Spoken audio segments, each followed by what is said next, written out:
आज हम लोगों का प्रैक्टिकल नंबर सेकंड ना। फर्स्ट प्रैक्टिकल हम लोगों ने ऑलरेडी फिनिश कर लिया है। सेकंड प्रैक्टिकल हमारा है कि determine the value of internal resistance of the cell with the help of potentiometer. तो हमारे सामने ये पोटेंशियोमीटर है। अब इस पोटेंशियोमीटर की हेल्प से हम इस लैप्लांसियस सेल, ये हमारे पास लैप्लांसियस सेल है, इसका हम लोग इंटरनल रेजिस्टेंस फाइंड आउट करेंगे।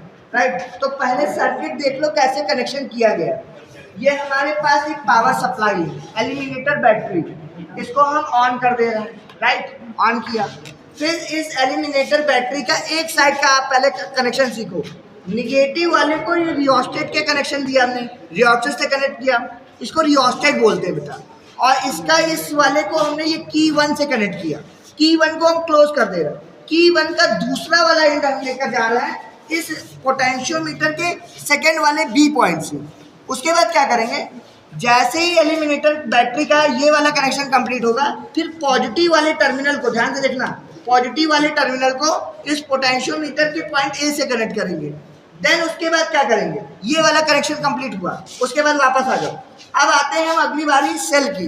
उसके बाद देखो फिगर में क्या है, सेल से कनेक्ट कर रहे हैं हम, पॉइंट ए को सेल के पॉजिटिव टर्मिनल से कनेक्ट कर रहे हैं। ये रहा हमारा पॉइंट ए और ये रहा हमारे पास सेल का पॉजिटिव टर्मिनल। एक चीज तुम लोगों को और बता दे, मान लो एग्जामिनर आपसे पूछा कि सेल में पॉजिटिव निगेटिव कौन होता है, तो ये वाला हिस्सा पॉजिटिव होता है और बेटा ये देखो इलेक्ट्रोड है, ये वाला हिस्सा निगेटिव होता है, ये पॉजिटिव ये निगेटिव।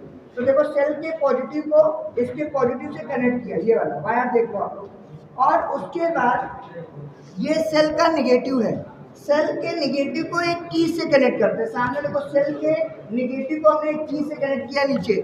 देन उसके बाद फिर हम लोगों ने क्या किया, हमारे पास रेजिस्टेंस बॉक्स है, वापस हमारे पास पोटेंशियोमीटर का पॉजिटिव पॉइंट ए, ये वाला पॉजिटिव है ये वाला निगेटिव है, इसका कनेक्शन हम रेजिस्टेंस बॉक्स से कर रहे हैं। ये रेजिस्टेंस बॉक्स है और रेजिस्टेंस बॉक्स का दूसरे वाले एंड को हम की K2 से कनेक्ट करते हैं। दो, इस बार हमारे पास इस एक्सपेरिमेंट में दो की हैं, एक की K1 और एक की K2। की K2 को कनेक्ट किया, समझना, ज़्यादा डिफरेंट नहीं, बस थोड़ा सा ध्यान देना पड़ेगा। उसके बाद की के K2 के दूसरे पॉइंट को सीधे हम गैल्वेनोमीटर के निगेटिव टर्मिनल से कनेक्ट करेंगे और गैल्वेनोमीटर के पॉजिटिव टर्मिनल को इस जॉकी से कनेक्ट कर देंगे। ये हमारा सर्किट हुआ complete. Right, then finally we can take the value to find out the internal resistance of this cell, that is called the Lagrange cell। इसकी जगह पर हम Lagrange cell की जगह पर हमारे पास बेटा एक और है, अगर एग्जामिनर पूछ